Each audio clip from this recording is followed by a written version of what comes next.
この動画は日本語でナレーションされています。字幕は日本語または英語を選択できます。字幕の設定は動画右下の設定、字幕から希望の言語を選んでください。それでは未来を予言する日記第2章予言と現実が交錯するをお楽しみください。未来を予言する日記第2章予言と現実が交錯する。佐伯陽介は深夜の静寂の中で一人考え込んでいた。日記に記された予言が次々と現実になっていくという事態はこれまでの彼の論理的な推理の枠を超えていた。だが現実に起こっていることを無視するわけにはいかない。特に町長である須藤義明の命が狙われるという予言はこの町全体に大きな波紋を広げることになるだろう。一体誰が何のために？彼は深くため息をつき再び日記のページをめくった。そこに書かれている5月15日という日付まであと数日しかない。時間は限られている。ふと佐伯はある考えに至った。警察にこのことを知らせるべきかもしれない。しかし日記という曖昧なものを根拠に捜査を進めるような警察関係者がどれほどいるだろうか。彼はかつて警察とも共同して捜査に当たったことがあるが、警察が納得するような物的証拠や根拠がなければ動いてくれない可能性が高い。だがもし日記の内容が現実になってしまったら、彼は自らの手で事件を未然に防ぐしかないという重い決断に迫られていた。そのためには須藤の身辺調査を進め、実際に命を狙っている人物を突き止めなければならない。翌朝佐伯は町役場へ向かった。以前受付の女性に話を聞いた際には町長と会う機会はなかったが、今回はどうしても直接話をする必要がある。日記に書かれている未来を伝えることで町長自身に警戒を促すのが第一歩だと考えた。役場に到着した佐伯は以前と同じように受付に顔を出した。今回は比較的早く町長との面会が叶った。お待たせいたしました。町長がお会いできますのでどうぞ。案内された会議室に入ると須藤義明がすでに待っていた。彼は60代半ばの男性で背筋が伸びた堂々とした佇まいだった。長年この町の政治を取り仕切ってきた人物としての自信がにじみ出ている。おや、佐伯さんではないか。何か町のことでお話があるのかな？佐伯はその声に一瞬戸惑いを感じたが、毅然とした態度で答えた。はい、実は町長にお話ししたいことがあります。少し込み入った話になりますが。須藤は椅子に腰を下ろし、腕を組んで佐伯の話を待つ様子だった。彼の鋭い目は佐伯の言葉を見逃さぬように集中しているように見える。長年この町で生き抜いてきた男の権力者としての目だ。実は町長の命が狙われているという情報を得ました。その言葉を聞いた須藤は表情を変えずに佐伯の顔をじっと見つめた。冷静な表情だが、その奥には何かが動き出したような緊張感が漂っている。おう、それは興味深い。だが一体何を根拠にそんな話を？佐伯は迷った。予言の日記のことをそのまま伝えるべきかどうか。しかしこの場で隠し立てをしても意味がないと判断した彼は正直に話すことにした。実は私のもとに匿名で日記が送られてきたのです。その日記には未来の出来事が記されており、いくつかの予言がすでに現実のものとなっています。次に予言されているのが5月15日に町長が命を狙われるという内容です。その言葉を聞いて須藤の顔が一瞬こわばった。彼は深く息をつき無言で考え込んでいる様子だった。やがて静かな声で言った。ふむ、未来の予言か。まるで何かの小説のような話だな。君が本気で話していることは理解したよ。私に対して何かしらの危険が迫っていると。佐伯は静かにうなずいた。須藤は再び深く息をつき、腕を組んだまま目を閉じた。確かに私には敵がいる。長い間町の運営に携わっていれば恨みを抱く者も少なくはない。だが具体的に命を狙われるという情報があればそれは無視できないな。その言葉を聞いた佐伯は少し安心した。須藤は決して軽んじることなく状況を真剣に捉えているようだ。しかし次の言葉が彼の予想を覆すことになる。だが佐伯さん、私はこれまで多くの脅迫や噂を耳にしてきたが全て乗り越えてきた。今回もそうだろう。私の身に何か起こるなどとは思っていないよ。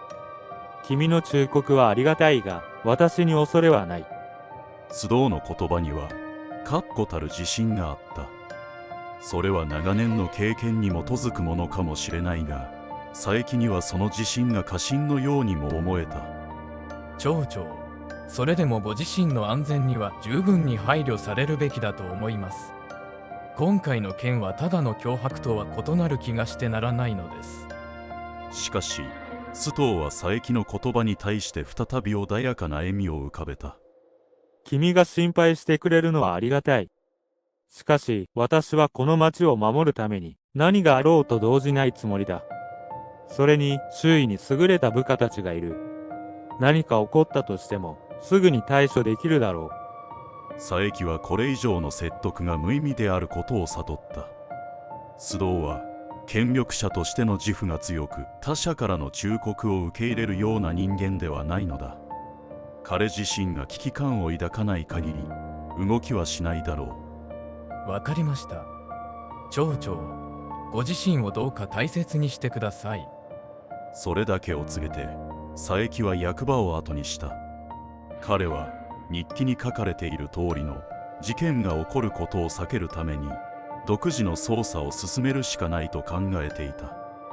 須藤が動かない以上、自らが何か手を打つ必要があるのだ。その日の午後、佐伯は警察署を訪れることに決めた。日記の話を警察に持ち込んでもまともに取り合ってもらえるとは思えないが、町の安全を守るためには警察の協力が不可欠だと感じていた。佐伯が警察署に入るとすぐに馴染みの顔が目に入った。野村刑事、かつて佐伯が現役時代に一緒に捜査をしたことのある刑事だ。野村は50代後半で落ち着いた性格だが、捜査の手腕には定評がある。彼は佐伯を見つけると少し驚いた表情を浮かべた。おや、佐伯さんじゃないですか。久しぶりですね。今日はどうされたんですか。佐伯は短く挨拶を返し、野村に事情を説明するために席に着いた。野村は真剣な表情で佐伯の話を聞き、やがて口を開いた。予言の日記ですか。佐伯さんが冗談を言うはずもないし、何か根拠があるんでしょうが、警察としては慎重に動かざるを得ないですね。現実に何かしらの脅迫や証拠があれば別ですが、今のところ日記の内容だけで動くのは難しい。予想通りの反応だった。警察としては具体的な証拠がなければ動けないという立場を理解しているが、それでも佐伯にはこの予言を無視することができない理由があった。確かに日記の予言だけでは動きにくいかもしれません。しかしすでにいくつかの予言が的中しているのです。そして次は町長が命を狙われるという予告が出ています。もしこれを無視して町長に何か起こったら、その責任を取るのは誰になるでしょうか。その言葉に野村は一瞬考え込み、深いため息をついた。彼もまた捜査官としての経験から、こうした不確かな情報を信じるべきかどうか迷っているのだろう。佐伯さんの言うことには一理ありますね。警察としては動けないかもしれませんが、非公式に情報を集めることくらいはできるでしょう。何か手がかりが見つかればすぐに動き出せますよ。佐伯はその言葉にうなずいた。少なくとも警察が完全に無視しているわけではないという安心感があった。彼自身もさらに調査を進めなければならない。その夜、佐伯は再び日記を手に取り、次の予言が記されているページを確認した。そこには5月15日に町長が命を狙われるという予言に続き、5月20日に発生する広場での爆発事故の記述が続いていた。これはまさか町全体が危険にさらされるというのか。彼の心は不安と焦燥感でいっぱいだった。予言通りに全てが進んでしまうのなら、町全体が危機に陥る可能性がある。佐伯はこの謎を解き明かし、何としても事件を未然に防がなければならないという強い決意を抱いた。日々のマリは午後の日差しを浴びながら自分のデスクに座って考え込んでいた。手元には今週分の地方紙の原稿が広がっている。彼女の職業は新聞記者だ。だが地方の小さな町での記事というのは、日々のニュースがあまりにも穏やかすぎて彼女の探求心を満たすものではない。また平凡な記事ばかりね。彼女はため息をつき、窓の外を見やった。ここ最近この町で大きな事件が起きたことはない。それはそれで平和な証拠なのだが、彼女にとっては物足りなかった。マリはもともとジャーナリストとしての野心を持ち、もっと刺激的な事件や問題を追いかけたいと思っていた。そんな時、ふと数日前に佐伯陽介と交わした会話を思い出した。彼が何か大きな事件が起こるかもしれないとほのめかしていたことが気にかかっていた。彼の慎重な態度が逆にマリの興味を引いたのだ。彼女はこの町で佐伯の探偵としての能力を高く評価しており、何かを感じ取ったのであれば、それは確実に重要な出来事につながるはずだと思っていた。佐伯さん、何か隠しているわね。彼女は椅子から立ち上がり、すぐに行動に移る決意を固めた。佐伯が何かを掴んでいるのであれば、それを記事にして公にすることで町全体に警鐘を鳴らすことができる。彼女は佐伯が町長の須藤義明について気にかけていることに気づいていた。何かが町の裏で動いているに違いない。マリは携帯電話を手に取り、佐伯に電話をかけた。しばらくのコールオンの後、佐伯が電話に出た。はい、佐伯です。マリです。少しお話しできる時間はありますか？彼女の口調はいつもと変わらず穏やかだったが、その背後には確固たる決意があった。佐伯が彼女に対して何かを隠しているように感じていたからだ。今少し忙しいが、どうした？佐伯の声からは少し疲労の色がうかがえた。ここ数日、町での出来事や日記に記された予言に頭を悩ませていたからだ。しかしマリが何かを感じ取っていることには気づいていた。実は最近の町の様子が少し気になっているんです。町長の周辺で何か変わったことがあるのではないかと。あなたが何か情報を持っているなら共有してほしいんです。彼女の率直な言葉に佐伯は一瞬ためらった。彼女が記者として真剣に動き出すことは理解できるが、日記のことを公にするにはまだ早すぎると思っていた。だが彼女の勘が鋭いこともまた事実だ。マリさん、今はまだ話せないことが多いんだ。町に不穏な動きがあるのは確かだが、はっきりとした証拠がない以上、騒ぎ立てるわけにはいかない。そうですか。でも佐伯さんが動いているということは、何か大きな事件が起こるということですよね。彼女の追求は鋭い。佐伯は少し戸惑ったが、冷静さを保ちながら答えた。君に危険が及ぶ可能性がある。だから今はまだ控えておくべきだ。私も調査を進めているが、もう少し時間が欲しいんだ。マリはその言葉を聞き、しばらく沈黙した。彼女は佐伯の言うことが正しいことも理解していたが、記者としての本能が何か大きな問題に発展する前に行動を起こさなければならないと訴えていた。わかりました。でも、もし何か掴んだら、すぐに教えてくださいね。私もこの町のことを守りたいんです。その言葉には、マリなりの強い決意が込められていた。佐伯はその言葉に少し安心し、電話を切った。電話を切った後、マリはふと考えた。何かが確実にこの町で動いている。それが一体何なのかを知るためには、さらに深く掘り下げて調査する必要がある。彼女は自分の信頼する情報源にもう一度接触することに決めた。マリは以前から情報提供者として協力してくれている町の住民に会うため、町の古い喫茶店へと足を運んだ。彼女が信頼する情報源とは、町の噂話に詳しい老人、田中慎吾だった。彼は年齢を重ねるごとに、地元のあらゆる出来事を知っている人物として、ジャーナリストたちから重宝されていた。喫茶店に入ると、いつものように田中が一人でコーヒーを楽しんでいるのが目に入った。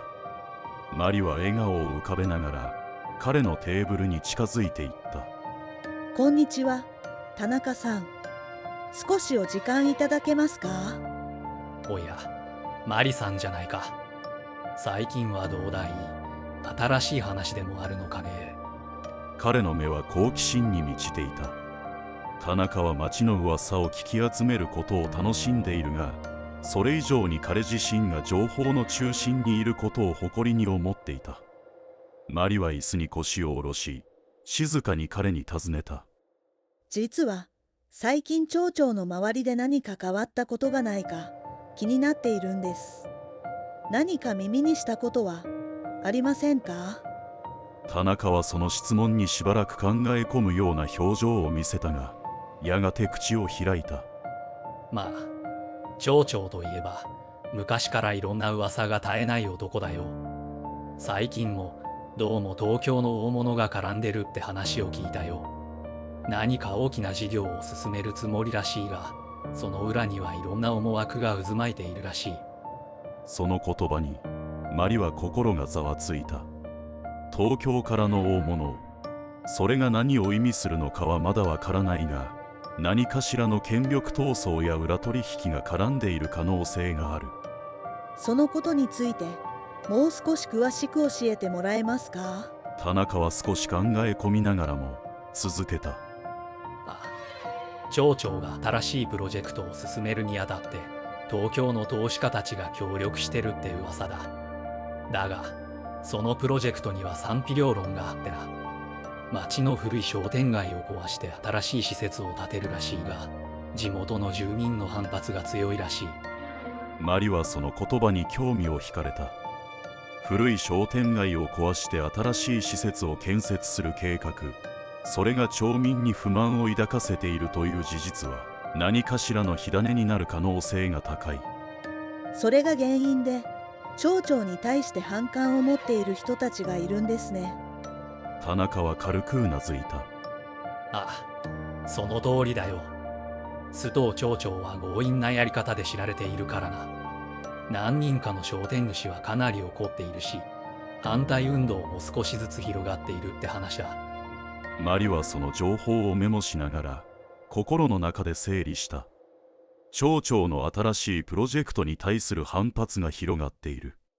この反対運動の背後にある怒りや不満が一因となっている可能性がある。ありがとうございます。田中さん、大変参考になりました。彼女はそう言って田中に礼を言い、喫茶店を後にした。これで一つの手がかりが得られた。次に彼女がすべきことは、この反対運動のリーダーたちに接触し、彼らがどれだけ強く町長に対して反感を抱いているのかを確認することだった。マリは自分が持っている情報を記事にすることを考えながら、記者としての興奮を抑えられなかった。町全体を揺るがすような事件の核心に触れようとしているその感覚が彼女を突き動かしていた。しかし彼女の心の片隅には佐伯の言葉が残っていた。佐伯が言っていた危険の意味、それが具体的に何を指しているのかまだはっきりとはわからない。だが彼女が動くことで何かしらの引き金が引かれる可能性もあるのだ。でも私には記者としての使命がある。そう自分に言い聞かせるようにマリは歩き出した。彼女の目には確固たる決意が宿っていた。佐伯陽介は田中慎吾の家に向かって歩いていた。昨日日比のマリから聞いた話が頭をよぎる。田中慎吾は町の古参であり、噂話や裏事情に精通している。佐伯にとっては情報源として信頼できる人物であるが、時にはあまりにも口が軽いことが問題となることもあった。だが今回ばかりはその口の軽さが有益だろう。町の住民や町長にまつわる情報を持っている彼が何かしらの手がかりを提供してくれるはずだ。家に近づくと田中の家から明かりが漏れていた。彼は家の中でゆっくりと過ごしている様子がうかがえた。佐伯は軽くドアをノックした。おや、佐伯さんか。こんな時間にどうした？ドアを開けた田中の顔は少し驚いた表情だったが、すぐにいつものようににこやかな笑みを浮かべた。佐伯は軽く頭を下げ、彼の家に足を踏み入れた。少しお話を伺いたくてね。最近町の中で少し気になることがあって、特に須藤町長について何か変わったことはありませんか？田中は一瞬考え込むような顔を見せたが、すぐに彼特有の話し好きな表情に変わった。彼はテーブルに座り、ゆっくりと話し始めた。町長のことか。まあ、あの人は昔からいろいろと噂が絶えないからな。最近も商店街の連中と揉めているって話を聞いたよ。古い商店を壊して新しい施設を建てるっていう計画を進めているらしいが、地元の連中は反対してるみたいだ。佐伯は田中の言葉に注意深く耳を傾けた。その計画について何か具体的に知っていることはありますか？特に町長がどんな人物と関わっているのかが気になるんです。田中は少し眉を潜めた。彼にしては珍しく慎重に言葉を選んでいるようだった。どうも町長は東京の投資家たちと組んでこの町に大規模な開発を進めようとしているらしい。それが商店街の人間たちには気に入らないんだ。昔からの商売を続けてきた連中にとっては町長のやり方は受け入れがたいだろうな。田中の言葉に佐伯はさらに深く突っ込んだ。その開発計画は町全体に影響を与えるようなものですか？もしかするとそれが町長の命を狙う動機になるかもしれない。田中は驚いたように目を見開いた。町長の命が狙われているのか。それは初耳だ。まあ確かに町長に反感を抱いている人間はいるだろうが、殺すなんて大それたことを考える奴がいるとは思えないな。佐伯はその言葉を聞きながらも田中の表情の変化に注意を払った。田中は確かに驚いている様子だが、どこかしらその話に興味を持っているようにも見えた。須藤町長の命が狙われているというのは私が最近手に入れた情報です。詳しくはまだ言えませんが、何か思い当たることがあれば教えてほしい。田中はしばらく沈黙し、何かを思い出そうとしているかのようだった。やがてゆっくりと口を開いた。昔須藤が町長になる前の話だが、彼は商売で失敗したことがあってね。その時町の人たちを巻き込んでかなりのトラブルになったらしい。私はその時まだ若かったが、あれは町全体が揺れた事件だったよ。佐伯はその話に興味を惹かれた。須藤の過去に何かしらのトラウマや負債があり、それが今になって命を狙われる原因になっているのかもしれない。その事件についてもう少し詳しく教えてもらえますか？田中は少し考え込んだ後、話を続けた。須藤は若い頃、商店街の一角で大きな商売を始めたんだ。それも町全体を巻き込んでみんなで一緒に儲けようという話だった。しかし結果的には大失敗に終わり、多くの人が借金を背負うことになった。須藤自身はその後、政治の世界に進出して何とか立ち直ったが、その時の負債や恨みは今でも消えていないんじゃないか。その話に佐伯は須藤町長の裏の顔を垣間見たような気がした。彼が現在の権力者として君臨するまでに多くの人々を犠牲にしてきたという事実が現在の事件につながっている可能性がある。その時に特に須藤に対して強い恨みを抱いている人物はいませんか？田中は一瞬目を細め、さらに考え込むような表情を見せた。そして静かに答えた。ああ、いるよ。町の商店主の一人だが、名前は確か島村健って男だ。彼は須藤の商売に巻き込まれて大きな借金を背負った一人だ。今でも商売を続けているが、あまり表には出てこない。ひっそりとやっているようだが、内心では今でも須藤を恨んでいるだろうな。佐伯はその名前をメモした。島村健。彼が今回の事件の鍵を握っている可能性が高い。もし彼が須藤に対して強い恨みを抱いているとすれば、町長の命を狙う動機があるかもしれない。島村健、彼についてもう少し詳しく知ることはできますか？田中は肩をすくめた。島村は昔から寡黙で、あまり人と関わるのが好きじゃない男だったよ。商売もうまくいかず、あの事件があってからはますますと自己こるようになった。今では店もほとんど開いていないらしい。もし話を聞きたいなら、彼の店を訪ねてみるといい。佐伯は田中の言葉に感謝しながら立ち上がった。ありがとう、田中さん。非常に参考になりました。田中はにこやかに笑い、佐伯を見送った。まあ、気をつけるんだな。この町で何が起こっているのか、まだわからないことが多いからな。佐伯は軽くうなずき、田中の家を後にした。田中から得た情報は貴重だが、まだ全てのピースが揃ったわけではない。しかし、島村健という人物が今回の事件に関わっている可能性は非常に高いと感じていた。次に彼がするべきことは、島村に接触し、彼の話を聞くことだ。